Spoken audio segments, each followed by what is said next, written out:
right, we are live. Hey there, Facebook world. I am going to, as I did yesterday, get to work on trying to share what's going on my personal page first as we have some people to join us.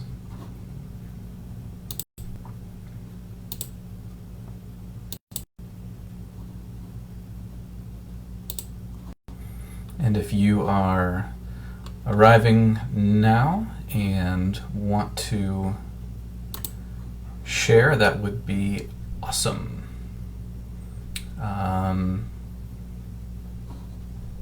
Yeah.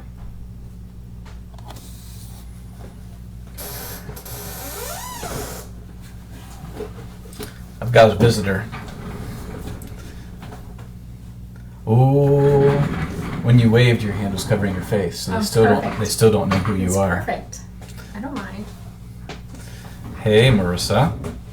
Good afternoon to you as well. Hide in my corner here. You can hide over there, off screen. Off screen.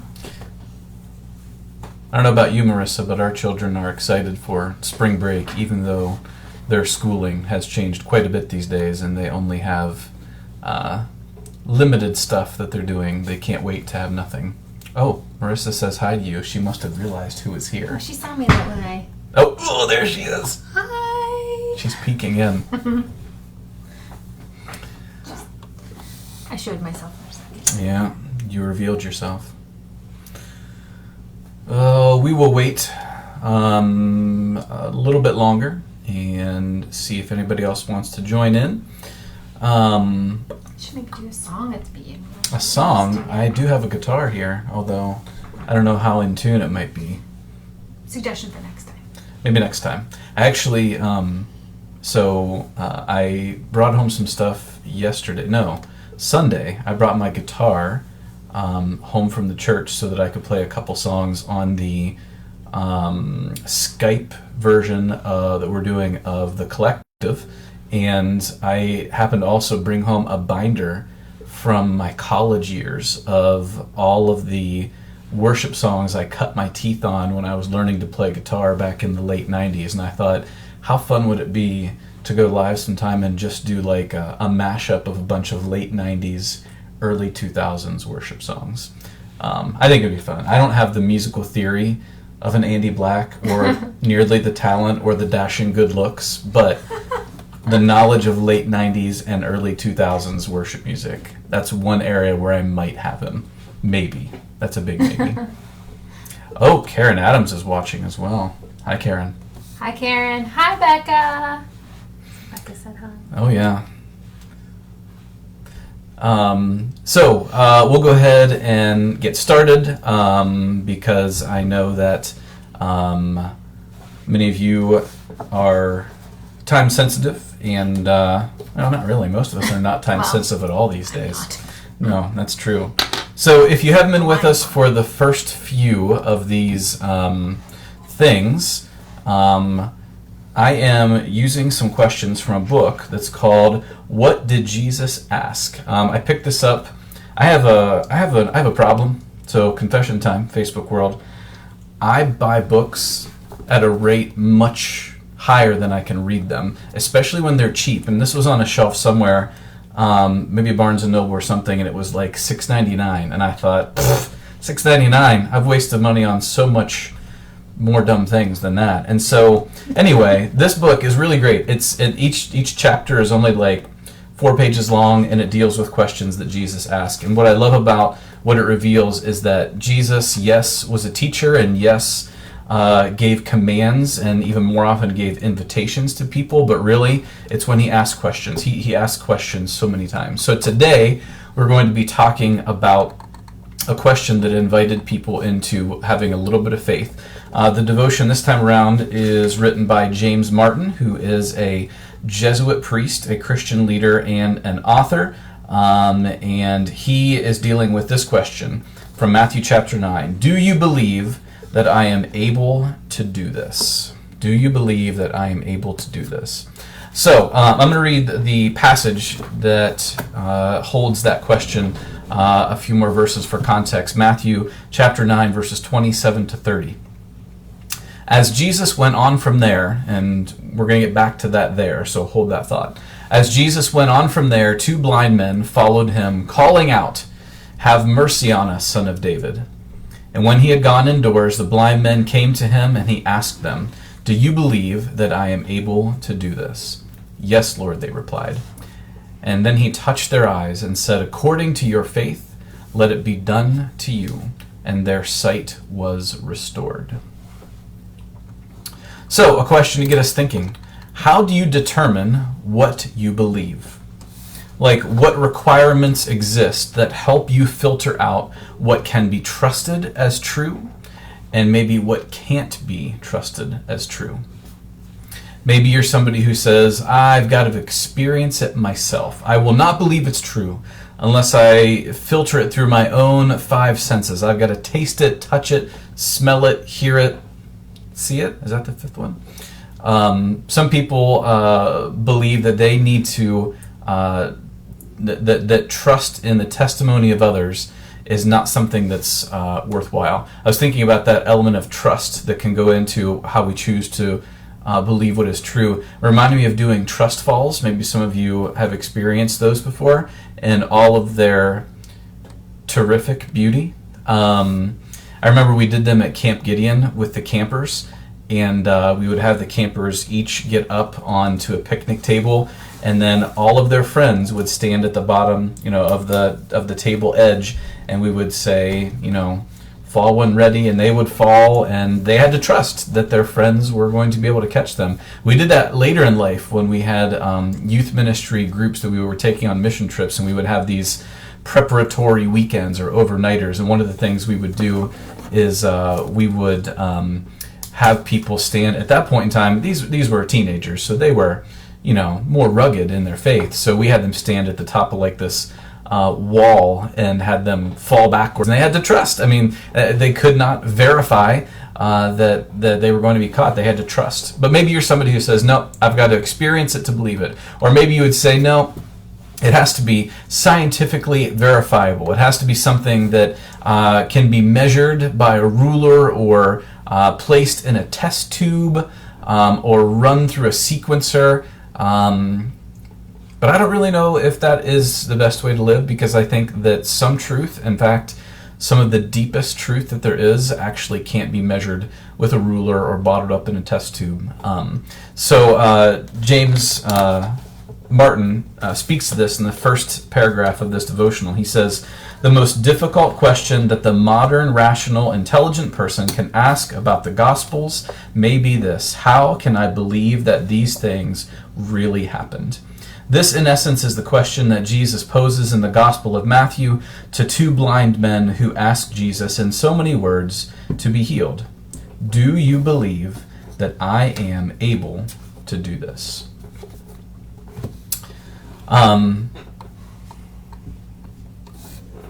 Words like that remind me of the truth that if we reduce or excuse or remove the healing stories from the life of Jesus and other things like that in the gospel narratives, we begin to diminish his full identity. And I think we reduce him in order to try and tame him, because a tamed Jesus is, we believe, much easier to trust and much easier to follow. C.S. Lewis has a wonderful quote about this, C.S. Lewis being probably my favorite author. And he says in Mere Christianity, "I am trying here to prevent anyone from saying the really foolish thing that people often say about Jesus, that they're ready to accept Jesus as a great moral teacher, but don't accept his claim to be God. This is the one thing we must not say. A man who is merely a man and said the sort of things that Jesus said would not be a great moral teacher. He would either be a lunatic on the level with a man who says he is a poached egg," which I love that part of the quote because it's so British, "on the level of a poached egg, or else he would be the devil of hell. You must make your choice. Either this man was and is the Son of God, or else a madman or something worse. You can shut him up for a fool, you can spit at him and kill him as a demon, or you can fall at his feet and call him Lord and God, but let us not come with any patronizing nonsense about his being only a great human teacher. He has not left that open to us, and he did not intend to. James Martin talks about that idea also in the Devotional, the idea of minimizing and reducing Jesus, taking away the miracles, the divinity. He says, many people see Jesus of Nazareth as a wise prophet, a compassionate teacher, and an inspiring leader. And yes, he is all those things, but they stop short of believing him to be divine or possessing any supernatural powers. So they often set aside these miracle stories. And he goes on to say, many people avoid and downplay them or ignore them. They disturb us. Thomas Jefferson, one of the founding fathers and one of the antagonists in the popular Hamilton musical, Thomas Jefferson went so far as to say, as far as to scissor out all the miracles from the Gospels to create his own story of Jesus. He wanted a Jesus who wouldn't threaten, a Jesus he could tame. Yet if we cut out the miraculous from his life, it's not Jesus we're talking about any longer. It's our own creation. In the world we live in today, there's a desire, I think, to make Jesus more relevant. And honestly, I think that is perfectly fine. It can actually even be really healthy, because the story of Jesus does need to be understood by each successive generation of people in every culture around the world. The story of Jesus needs to be re-understood. I understand it in a different way and with some different language than even 2 or 3 generations before me within my own culture. People understand it in cultures in the world differently than I do. So to make Jesus relevant in that way is fine. But when our efforts to make Jesus relevant, to make him more credible or more accessible, end up stripping away parts of his identity, a la Thomas Jefferson, it is a huge, huge, huge problem. A full portrait of Jesus, one that allows his miraculous deeds to stand and his divinity to be revealed, is a picture of Jesus that requires faith. Now, faith is not the opposite of reason. Faith is what allows us to jump from a well-built foundation of reason. I remember being in a class in my late college years with Dr. John Geib, and we talked about having world views, and I had this beautiful woman that sat next to me. And so I remember there was this graphic, I think, or a picture of the idea that you can build a worldview one block at a time, and no matter what your worldview is, you can build it up with ration and reason and measurement and all those sorts of things, but eventually you get to the top of all that building, and every single worldview out there requires you to make a leap of faith, because none of them are able to be provable with the tools that we have at our disposal. Christianity is just as provable, if not more so, than any other worldview out there. But everyone requires some sort of leap of faith. So faith is not opposed to reason and rationality, but when we get to the end of what we can discover and learn with our reason and our rationality, that's when we're required to make a leap of faith. When those blind men were asked by Jesus, "Do you believe that I'm able to do this?" they answered simply with 2 words, "Yes, Lord." And that simply is a statement of faith, a 2-word statement of faith, "Yes, Lord." And Jesus even says in verse 29 of what we read, "According to your faith, let it be done to you." I mentioned earlier that this healing happens in a group of miraculous healings in Matthew chapter 9. Looks like my video is going wonky. I don't know if you guys can see that, but I can. Hopefully it's okay on your end. Maybe I'll stop moving. I'll just hold really still and see what happens. But in Matthew chapter 9, I encourage you to read the whole chapter sometime this week. The blind men that Jesus heals were followed quickly by someone who was silenced by a demonic spirit. And leading up to the healing of the 2 blind men, there's an account of 2 healings that are sort of sandwiched together.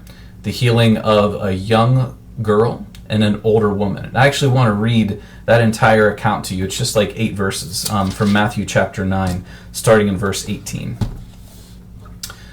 While he was saying this, a synagogue leader came to him and knelt before him and said, "My daughter has just died, but come and put your hand on her, and she will live."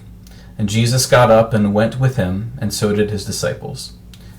Just then, a woman who had been subject to bleeding for 12 years came up behind him and touched the edge of his cloak. And she said to herself, "If only I touch his cloak, I will be healed." Jesus turned and saw her.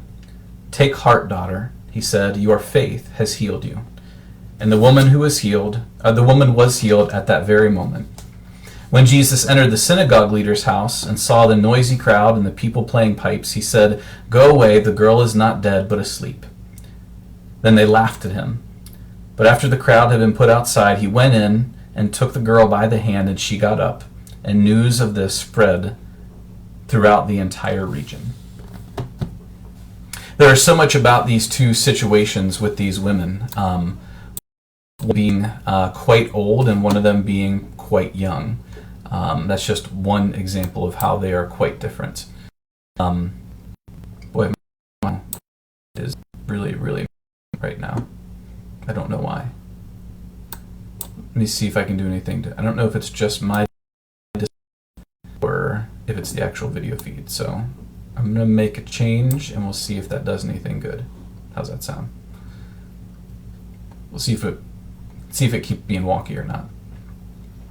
So there's a lot of difference between these two characters. One is old, one is young. One is a synagogue. Oh man, it's really going. Let me check and put my phone. It's doing that? Yeah, why don't you pull it up and see if it's happening? Because if it's just my screen, then I'm not going to worry about it. If you guys out there, just comment. Is the video that you're watching getting all and crazy? Because if not, I'll just keep going. It looks on my screen like it is getting crazy jumbled up. I don't know why. Everything seems to be okay here.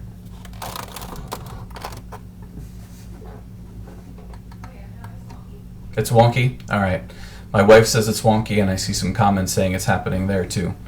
I'm not sure what to do. Oh yeah, so what I'm seeing is reality. Okay. I'm not sure there's a way for me to affecting audio. Start. Okay. If it's not affecting audio, then I guess I am power through, and we will see what happens. And hope for the best. Yeah. I'm going to close a few things and see if that helps, but I don't think it will. I think there's something with the actual video camera. Maybe I'll just do this. If I move it, does that help? Okay. Great. Fantastic. So I will go ahead and just power through, and if the audio is good, then we've got good audio.